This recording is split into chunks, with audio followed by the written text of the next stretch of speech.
Bueno, y recordar que obviamente en atletas tiene un alto costo y repercusión, sobre todo en atletas élite, porque evidentemente la evolución de estas lesiones va a predecir o no el retorno a la práctica deportiva, ¿no? Vamos a entonces hablar un poquito de la anatomía, las lesiones más frecuentes.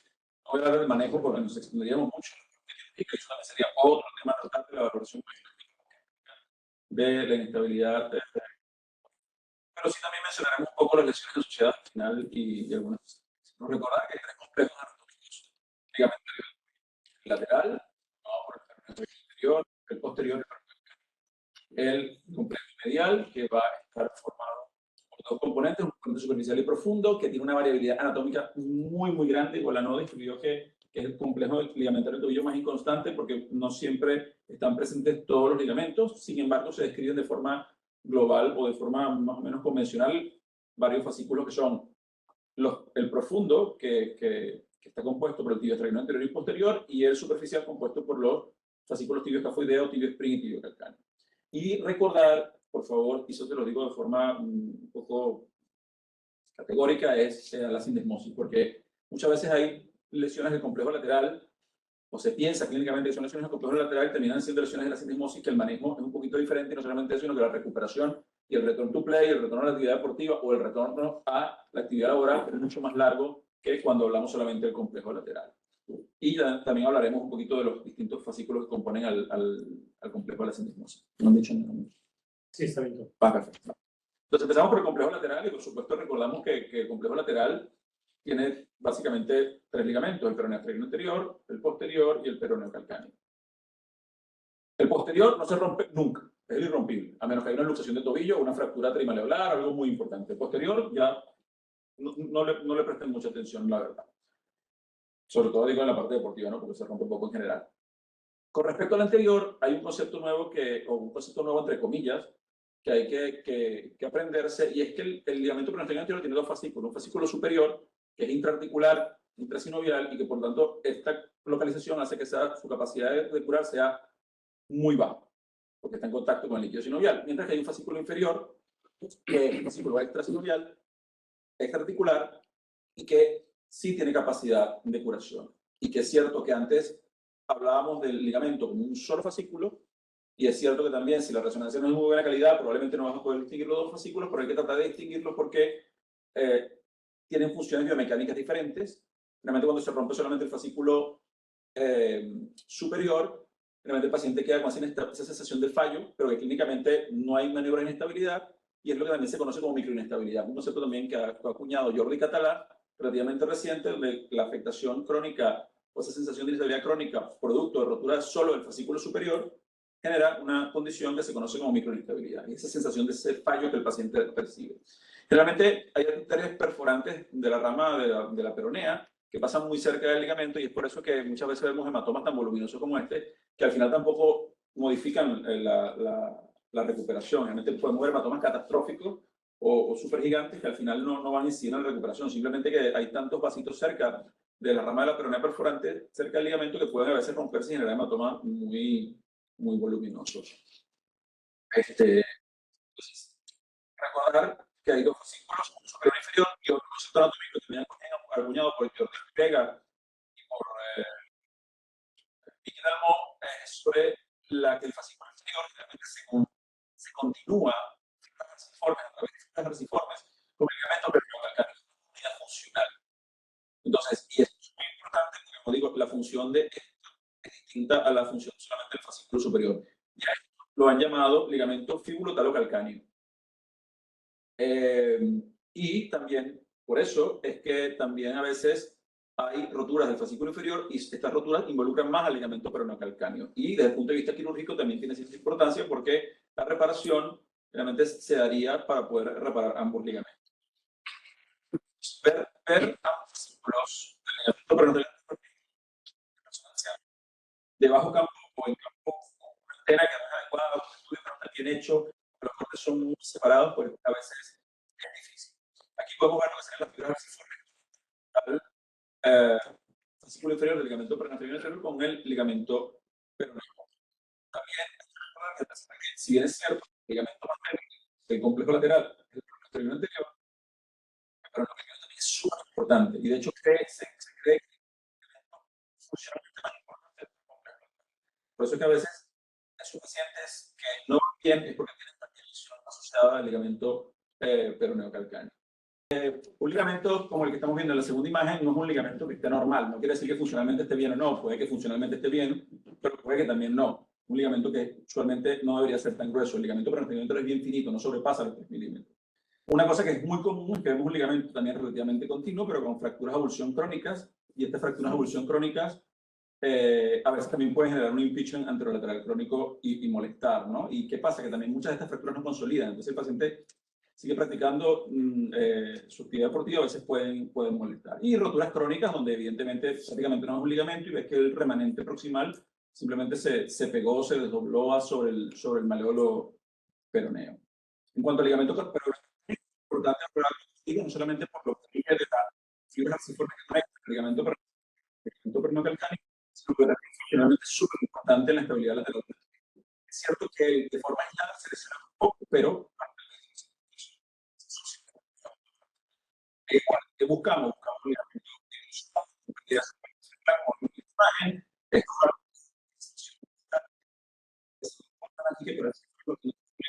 el ligamento retraído distal, una porción del ligamento y una rotura crónica, que es que colocamos contraste. ¿Por qué pasa contraste? Aunque en la actualidad el artro de tobillo se usa prácticamente nada. Antes se usaba muchísimo más, pero en la actualidad con los equipos que tenemos realmente no tiene mucho sentido usarla, sino ya como un método de imagen excepcional cuando no hay diagnóstico o al contrario, cuando sospechas que clínicamente es el diagnóstico pero no ves nada en la revisión normal. Y lesiones crónicas igual, ves un ligamento que está engrosado, que a veces puede tener degeneración mucoide. Entonces, básicamente son respecto a algo que todavía se usa porque la interpretación de cada uno es subjetiva y una observador. Grados sociales y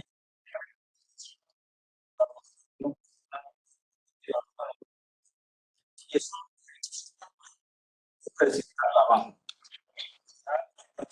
Debes valorar si el ligamento está indemne o si no está indemne y si está afectado cuál o tal ligamento. Realmente yo, esto de grado 1, 2, 3, cada día está más en desuso, sobre todo lo que hace en tobillo, ¿no?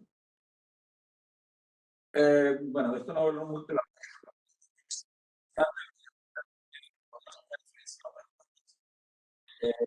En el esguince, aquí,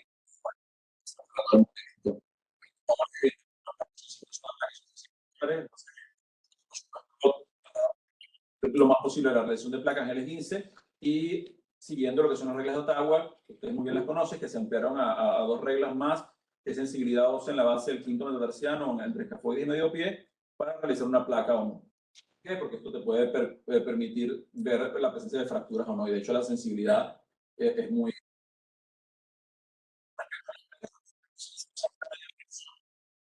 Las ¿no? Son los que son tan positivos. ¿Cuál es el ligamento afectado? Segundo, porque a veces un paciente joven, sobre todo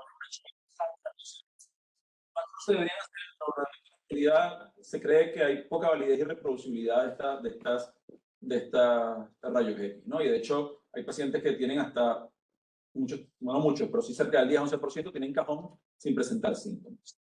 Ahora, en la parte posquirúrgica, no sería otra parte. Recordar si es no es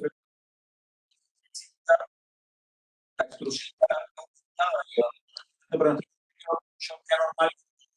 lamentablemente que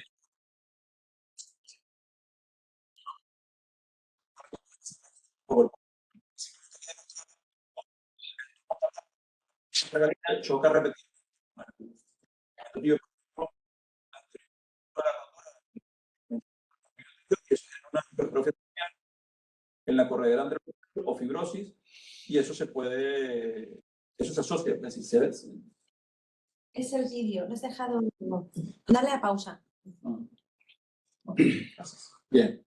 Entonces, esto se asocia a dolor y que tiene que ser resuelto quirúrgicamente con debridamiento de la fibrosis o sinovitis focal que se produce en esa zona. Es poco común, aunque cada día yo veo peticiones que dicen descartar impeachment, pero con muchísima frecuencia y realmente es una patología poco frecuente. Lo más común es que haya rotura crónica del fascículo superior del ligamento peroneal anterior y el paciente tenga microinestabilidad de tobillo. Sindesmosis. Es verdad que la orientación usual de la sustancia no va en la misma dirección de sindesmosis, la resonancia axial es así. Si una posibilidad de hacer 3D con secuencias métricas, el ligamento posterior mucho mejor, pero no es lo más rutinario. Con las del Barcelona lo puedo hacer, pero con otros sitios lamentablemente no. Pero bueno, recordar que la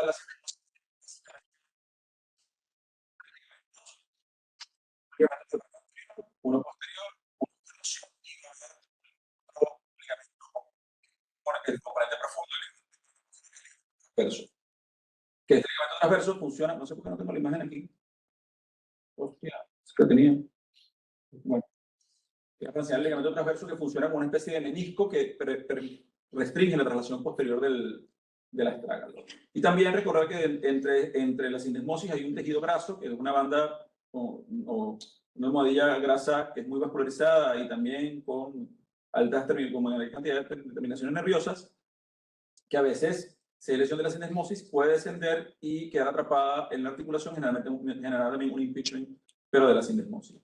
Y lo del receso sindesmótico, que simplemente antes se tomaba también mucho en cuenta cuando hacías arterresonancia, pero cuando el receso sindesmótico medía más de 1 centímetro, porque el contraste pasaba proximalmente, se decía que había una rotura del ligamento interóseo. Pero en la actualidad, la verdad, lo vemos muy poco. Las lesiones de la sindesmosis pasan muy por debajo de la mesa, son relativamente frecuentes, pero sí que lo son. El traumatismo de más la situación básica es que intento usar la te dice el tiempo de baja probablemente pasa con la conducta, ¿no? Pero bueno, da igual. El grado 1 es una lesión del ligamento anterior, generalmente el tratamiento es manejo del dolor. El grado 2 es lesión del tibio peroneo anterior más lesión del ligamento interóseo. Generalmente la recuperación es más o menos 3 semanas. El grado 3 se le suma lesión del ligamento tibio-peroneo posterior, puede llegar hasta 2 semanas de baja. Y grado 3 se asocia a lesión del ligamento deltoideo, grado 4, perdón, se asocia a lesión grado 3 más lesión del ligamento deltoideo y el tratamiento es quirúrgico. Cuando hay lesión de la cirugía por la tuyo está como todo. Hay que hacerlo, creo que hay que hacerlo. Pero, ¿qué ocurre? Entonces, ¿se hace o no se hace? Yo creo que se deben hacer igual. Pero hay que estar claro que hay una gran cantidad de falsos negativos. ¿Qué es lo que se mide? Se mide el espacio claro tibiofibular, que generalmente mide normalmente menos de 6 milímetros y se mide a 1 centímetro del plafón tibial o del borde tibial anterior, y el overlapping, que también generalmente normal es que sea mayor de 6 milímetros, que es el overlapping de la vertiente posterior de la escotadura peronea de la tibia con respecto a propiamente al peroneo. Aquí, por ejemplo, vemos que hay un ensanchamiento muy importante del espacio claro tibiofibular y el overlapping es bastante pronunciado, ¿no? No hay que hacer mucha medida para darse cuenta de esto. No hay un específico que interno tiene y menos falsos positivos. Tiene gran compresión doloroso en la síntesis. Tampoco es muy específico, de hecho 40% de los pacientes pueden tener dolor sin lesión de la síntesis. Siempre revisar el anterior, sobre todo si se lesiona, aquí vemos lesión una rotura parcial del ligamento tibio-peroneo anterior con el tibio-peroneo posterior indemne. Otro paciente tiene una rotura, en este caso, cuasi completa del ligamento tibio-peroneo anterior. Este es un paciente que no ha avanzado de una rotura completa del ligamento tibio-peroneo prácticamente todo por el posterior.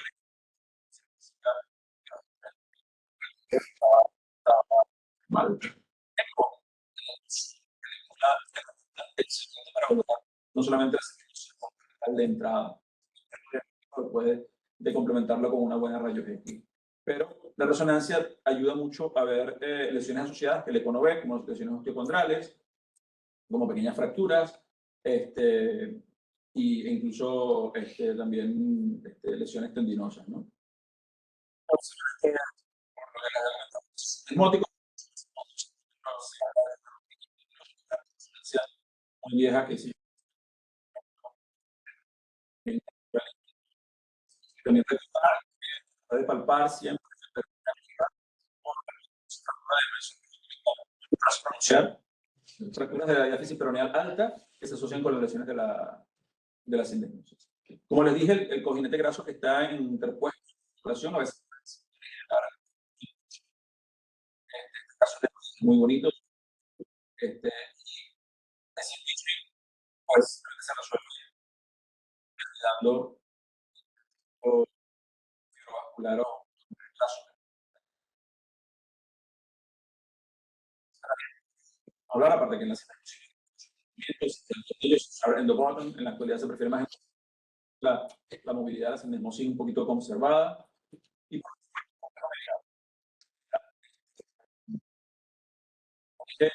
constante, pero identificar el componente subprofundo, que es el ligamento tibio-peroneo anterior, tibio-estragaliano anterior y tibio-estragaliano posterior, y el componente superficial, en este caso vemos aquí el tibio calcáneo y el tibio spring.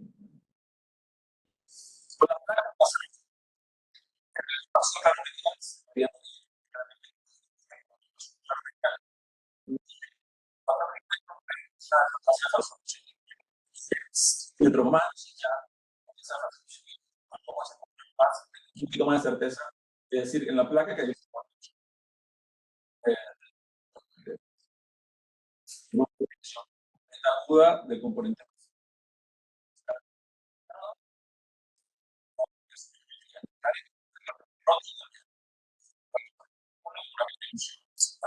Inserción de no.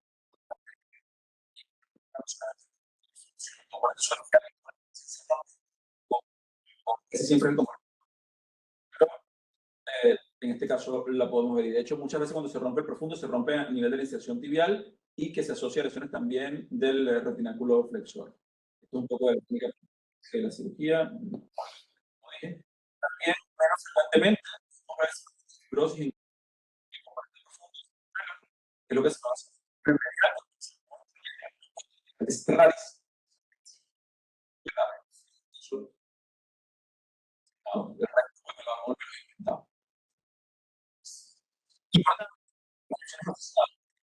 A veces el esguince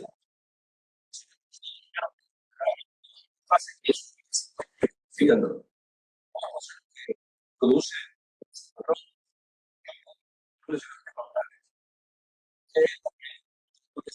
como quieran,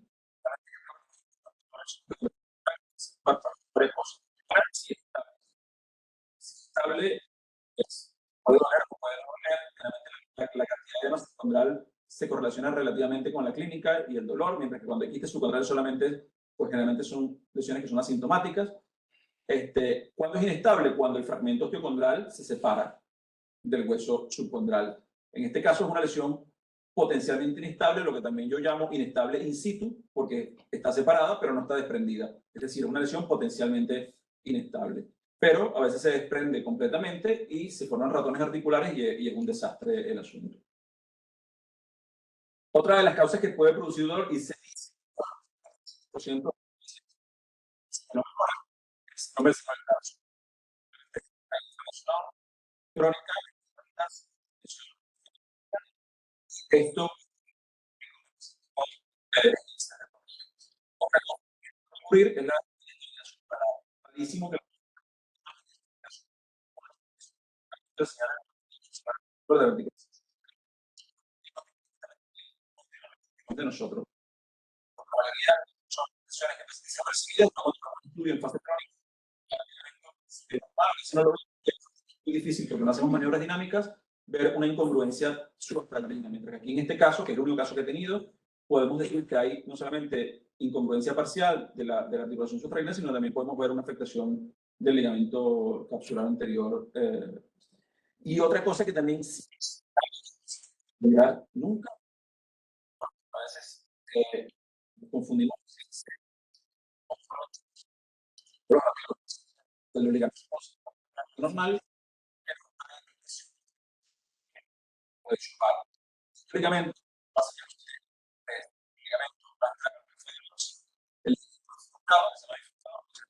el anterior de calcáneo, pero tiene un factor lateral. Tenemos el bifurcado, aquí vemos el calcáneo lateral, pero muchas veces se lesiona, no las comemos y que a veces son causa de dolor crónico lateral.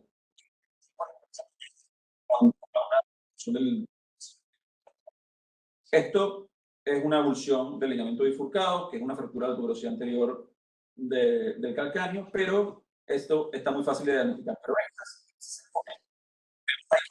hoy ya está, pero tiene una rotura parcial. Pareciera que el fascículo no fue afectado.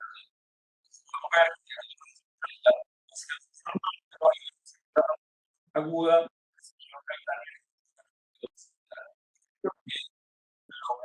Por lo tanto, el aprendizaje es que hay que tratar de no solamente ver el complejo lateral, porque si lo ves bien en el eco, tienes que tratar de ver y buscar los ligamentos del medio pie, porque a veces la lesión puede estar allí y la clínica puede ser.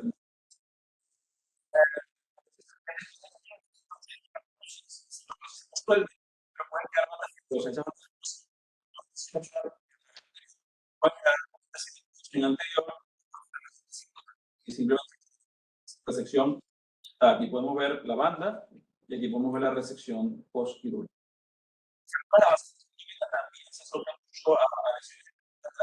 No dejen de buscar. También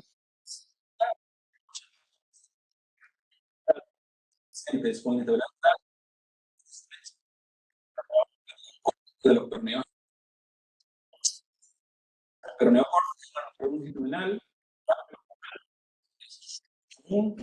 las subluxaciones del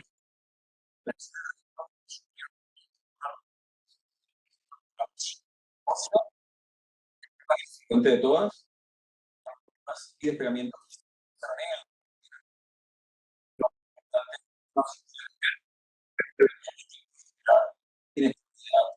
peroneal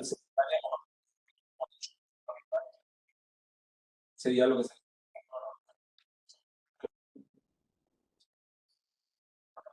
sé como les pasé de keynote.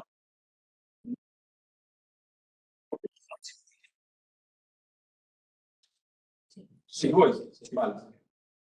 Hablar de lesiones tendinosas. Lesiones tendinosas. Solamente me voy a centrar en los dos grandes tendones, quitando el Aquiles. No voy a hablar del Aquiles. Creo que no vale la pena hablar de Aquiles. Voy a hablar de dos tendones que son los más importantes después del Aquiles en el tobillo, que son los peroneos y el tibial posterior. No quiero decir que el resto no tengan patología, porque sí la pueden tener, pero la verdad que son bastante raras. Entonces, como dije, primero los peroneos. Recordad siempre que los peroneos pueden estar asociados a inestabilidad lateral o pueden tener patología propia de los peroneos no asociadas a inestabilidad lateral. Recuerda que son dos, generalmente el largo y el corto. El corto siempre va por delante del largo y el corto siempre va a ser más aplastadito, menos gordito, menos ovalado que el posterior. Ambos van a estar mantenidos por detrás de la escuadra retromaleolar del peroné, gracias al retináculo peroneal superior que los mantiene estables. Entonces, siempre valorar los peroneos cuando hay dolor lateral, siempre, con inestabilidad o no asociada. Realmente una vez que se mantienen por detrás de la escotadura retromaleolar del peroné, allí por el retináculo peroneal superior, luego van a pasar por debajo de la punta del malleolo peroneo, después van a estar estabilizados a nivel del calcáneo por el retináculo peroneal inferior y luego se van a deposar a nivel del cuboides, el largo va a la base del primer meta y el corto sigue insertándose hasta la base del quinto meta, como ven aquí. Aquí tenemos el corto y el largo se decusa a través del túnel cuboideo para insertarse en la base del primer meta. Ojo, ojo, porque hay dos estructuras que se insertan en la base del primer meta, perdón, del quinto meta, que son distintas y que la patología es distinta, y a veces la confundimos. Una es el tendón peroneo corto, pero un poco más caudal y lateral se inserta la prolongación lateral de la fascia plantar, que también se lesiona muy poco. He visto 2 o 3 casos nada más, pero que a veces lo confundimos, y eso también es importante de valorar. Entonces, aquí vemos un poquito más de la misma anatomía: peroneo corto, peroneo largo, peroneo corto, peroneo largo.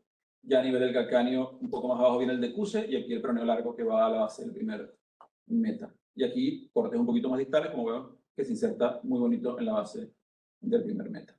Así que puede pasar con los tendones peroneos que tengan tendinopatía crónica, que haya tenosinovitis, que se rompan o que haya inestabilidad. La inestabilidad básicamente asociada a lesiones del retináculo peroneal superior.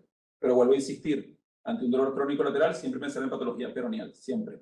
Más allá de que el paciente haya tenido esguinces o no. Entonces, ¿qué podemos ver? Tenosinovitis, que es tenosinovitis líquido rodeando los tendones.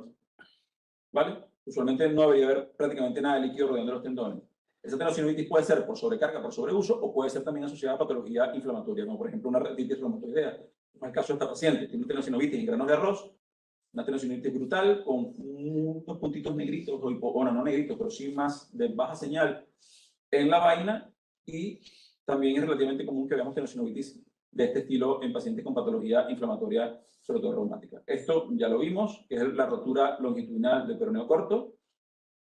Esto en este caso es muy raro, es un caso súper viejo, ven que la imagen es muy fea, pero bueno, es una rotura crónica del peroneo corto, como está el cabo tendinoso retraído en un paciente con una inestabilidad crónica lateral de los peroneos. A veces pueden haber roturas traumáticas agudas, son rarísimas. Este es un chico que es un caso del doctor Alejandro Rolón, chico de 14 años, 15 años, algo así, que no sé cómo se rompió el peroneo corto.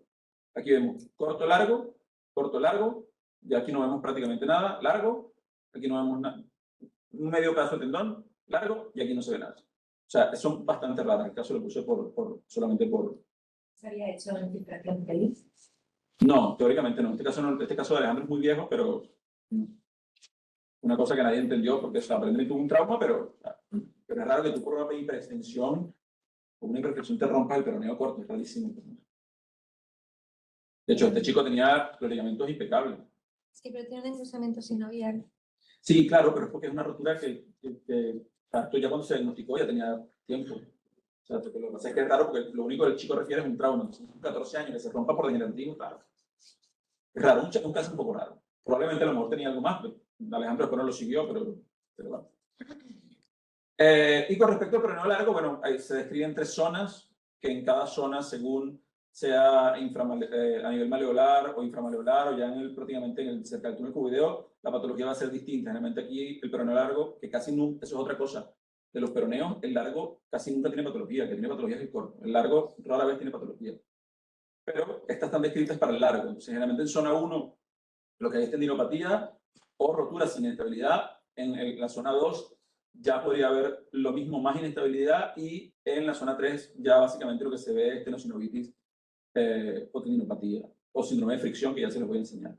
Esto no voy a hablar mucho porque se le da mucha importancia a que la escotadura retromaleolar del peroné tenía incidencia en la patología peroneal, pero se ha demostrado que es mentira. Se ha demostrado que no hay significativa diferencia entre la morfología del surco retromaleolar del maleolo peroneal en los pacientes que tengan inestabilidad o subluxación comparado con pacientes que tuviesen distintos tipos de morfología. Antes se decía que si era muy plana o convexa, tenían más posibilidades de tener inestabilidad maleolar. Esto es lo mismo que ya les enseñé, las distintas lesiones del retináculo peroneal, que pueden ser proximales, distales, con abulsión o no, y que generalmente el que se luxa es el peroneo largo, no el corto, a diferencia de otras cosas que tienen que ver con el peroneo corto. Y una cosa que se llama subluxación intravaina, que los peroneos tú lo ves en la resonancia normal y que es un diagnóstico por eco. Un diagnóstico se hace por eco. Y tienes que ser muy bueno haciendo eco para ser dinámico, para poder ver cómo los tendones se subluxan uno con respecto al otro sin haber una inestabilidad lateral propia del tendón. Entonces, yo esto por resonancia, la intravaina no la puedo diagnosticar. Por ahora no hay manera. Esto es lo mismo que ya les enseñé. Aquí la imagen sí estaba bien, no estaba bien puesta. Esto sería lo normal del retináculo. Aquí un despegamiento muy sutil. Aquí rotura completa y aquí abulsión ósea de la inserción peronea. Otro caso, rotura y despegamiento de la inserción peronea del retináculo peroneo superior con tenosinovitis reactiva. Aquí ya evidentemente no hay mucho que decir. El peroneo largo está totalmente hacia el lateral y anterior del malleolo peroneo. Aquí en la sagital se ve muy bonita. Está por delante prácticamente. Aquí igual. Vean que aquí hay un tendón, pero nos falta uno. ¿Dónde está el otro? Aquí. A veces también podemos ver patología de atrapamiento de los peroneos producto de engrosamientos del retináculo peroneal inferior. Esto es rarísimo, es un caso muy viejo mío. Muy feo, pero muy viejo, pero demostrativo, donde se ve que hay un engrosamiento del retináculo peroneal inferior, no el superior. Este está a nivel de calcáneo, y eso a veces puede producir atrapamiento peroneal. Aquí vemos en este caso una tendinopatía en zona 2 del peroneo largo. Vean que el corto está mucho más adelante hacia afuera y va para la base del quinto meta. Pero a nivel del cuerpo del calcáneo, vemos que hay un tendón que está engrosado, aumentado de señal y con líquido alrededor. A veces podemos ver un tubérculo peroneal prominente. Ojo, un tubérculo peroneal del calcáneo prominente no implica patología tendinosa de los peroneos, pero muchas veces, cuando hay un tubérculo prominente, según la práctica deportiva o lo que el paciente haga, pues puede haber patología de los peroneos. Ese es muy bonito en la TAC, no es usual ver el peroneo largo por detrás y el peroneo corto insertándose en la base del quinto metro. Un poco de dislexia con primero y quinto metro. Sí, un poco disléxico al respecto. Aquí vemos un tubérculo peroneal prominente, un paciente que no tiene nada de patología peroneal. De hecho, su patología era medial, que aquí no se las muestro, se intuye, pero este paciente no tenía nada peroneal y tiene un tubérculo brutal. Pero también está el caso de pacientes como este, donde tiene un tubérculo súper prominente y que efectivamente el tendón justo, el peroneo largo, justo su paso por el tubérculo, pues está engrosado, edematoso, cambios inflamatorios alrededor, en fin. Esto es una patología del peroneo largo, muy probablemente secundaria a un tubérculo peroneo de calcáneo muy prominente. Aquí una tendinopatía de rotura parcial, casi que la entrada del túnel cuboideo del peroneo largo. A veces es muy común ver tinosinovitis en esta zona, que es lo que también se conoce como síndrome del túnel cuboideo o síndrome del POTS, que ya se los diré también ahorita, que no es más que simplemente que a veces el os peroneal puede estar intratendinoso, extratendinoso o hacer una neuroarticulación con el cuboides, y eso a veces también puede generar problemas de dolor justamente en esta zona. De hecho, se ha descrito como una articulación peroneo-cuboidea, ¿no? Entonces, ¿por qué? Porque también ese os peroneal, ese osículo, se mueve de forma distinta con los movimientos de flexión y extensión. Entonces, aquí podemos ver, por ejemplo, cómo hay un os peroneal intratendinoso con cambios degenerativos entre el os y el cuboide. Esto, como hallazgo casual, se lo enseño, porque este paciente no venía por esto, pero digo porque hay que tratar de identificar a veces cuando hay dolor lateral el os peroneal. Aquí en este caso sí, es un os peroneal que no solamente está intratendinoso, sino que aparte está hiperintenso, está como fragmentado. Esto probablemente es una fractura del os peroneal o una tenosinovitis reactiva del peroneo largo. ¿Qué pasa? Ese osículo intratendinoso pega, roza permanentemente los cuboides y se puede microfracturar y generar pues también una tenosinovitis crónica. Aquí también, ¿ven? Como hay un edema del os peroneal, un os peroneal intratendinoso, y esto también es un síndrome POTS, o síndrome del peroneo os síndrome doloroso. Este es un caso que es de internet, no me acuerdo nunca la fuente, pero es muy bonito porque es una fractura del os peroneal y vean cómo está desplazado los dos fragmentos del os, ¿no? Entonces, esto está muy, muy bonito. Muy raro también. Porque se ve muy grande cómo está fracturado y desplazado el peroneo. Esto es un síndrome de fricción que también lo vemos con relativa frecuencia. Ojo, porque la clínica es súper importante. Si me dice que se golpeó, voy a decir que es una contusión. Si me dice que no se golpeó, que no se golpeó, sino que es un dolor crónico, pues esto puede ser un síndrome de fricción producto del roce repetitivo según la práctica deportiva o laboral o lo que el paciente haga del peroneo sobre el margen inferolateral del cuboides. Otro más, vean aquí que hay tenosinovitis del peroneo largo y hay edema justamente a nivel del cuboides en un paciente maratonista. Entonces, esto es relativamente frecuente. Roturas longitudinales del tendón peroneo largo, raras, muy raras, de verdad. Muy raras, pero cuando digo muy raras, le enseño 20 casos, pero muy raras. La verdad. Pero porque la colección para esto, mire, que está otra más, o sea, no es lo mismo. Y por el tiempo, no voy a entrar mucho en la biomecánica del tibial posterior, simplemente recordar respecto al tibial posterior dos cosas importantes. Una, que es una patología frecuente en pacientes mujeres por encima de los 50 años, sobre todo si son obesas y sobre todo que es la primera causa de pie plano adquirido del adulto, el síndrome de disfunción del tibial posterior. El pie plano adquirido del adulto básicamente casi siempre es por un síndrome de disfunción del tibial posterior.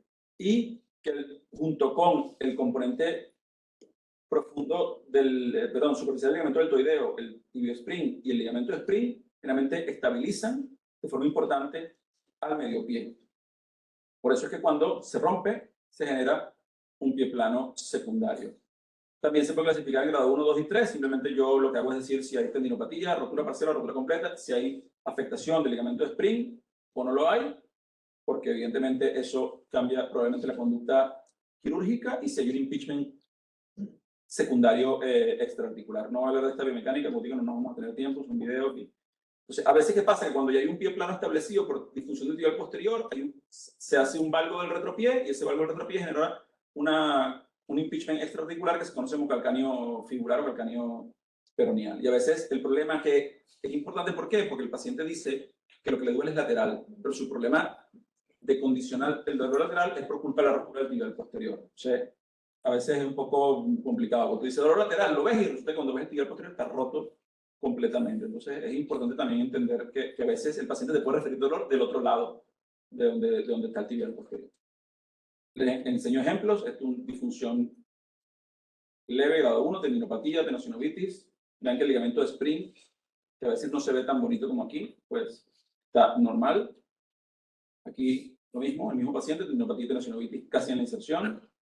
Aquí también tendinopatía muy importante con tenosinovitis del tibial posterior, incluso tiene unos pequeños desgarros o fisuras longitudinales, y esto sería un grado 1, 2, grado 2. Aquí también, esto sería un grado 2, hay una ruptura longitudinal retromalleolar. Aquí también fisuras longitudinales, sería también más o menos un grado 2. Aquí ya prácticamente un tendón adelgazado con una rotura crónica mayor del 50%, sería ya grado 2, 3. Y como les digo, hay que valorar el ligamento de spring porque el ligamento de spring está alterado y eso ya hace que el pie se forme un valgo del retropié, ya aquí el pie plano se está formando y evidentemente ya cuando hay una rotura completa, como en este caso que vemos tendón, no hay tendón, vemos que hay pie plano y que hay un valgo del retropié. Entonces, como digo, puede pasar que a veces entonces produce un impeachment calcáneo fibular, que este paciente lo tiene producto del tibial posterior. Ya terminando, también a veces el tibial posterior, la patología del síndrome de disfunción se puede asociar o no a un escafoide accesorio tipo 2. En este caso, muchas veces es sintomático porque hay un ensanchamiento del sincondrosis muy marcado y edema, pero muchas veces no hay. Muchas veces ves un escafoide accesorio tipo 2 allí normal y no necesariamente tiene que ser sintomático. Y aquí hay mucho edema en la sincondrosis, eso se traduce probablemente en sintomatología clínica. Un poco más de lo mismo. Esto es lo que estaba diciendo. El impeachment calcáneo fibular, y también hay una artrosis subtalar secundaria, evidentemente, y este paciente se quejaba de dolor lateral, no se quejaba de dolor medial. Entonces lo que pasa es roturas crónicas, y esto es un caso de Fernando que me lo dio la semana pasada, y lo puse así rápidamente, muy bonito, porque esto es rarísimo, muy raro.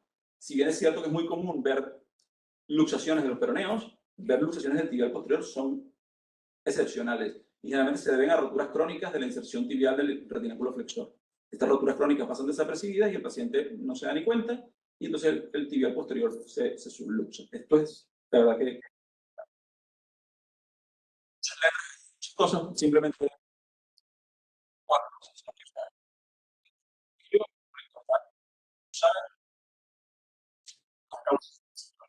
crónico en el equilibrio.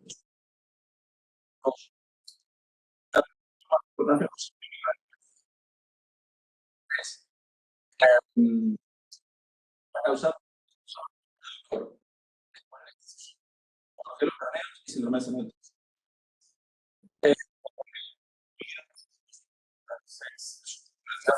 Hay que valorarla. Como dije,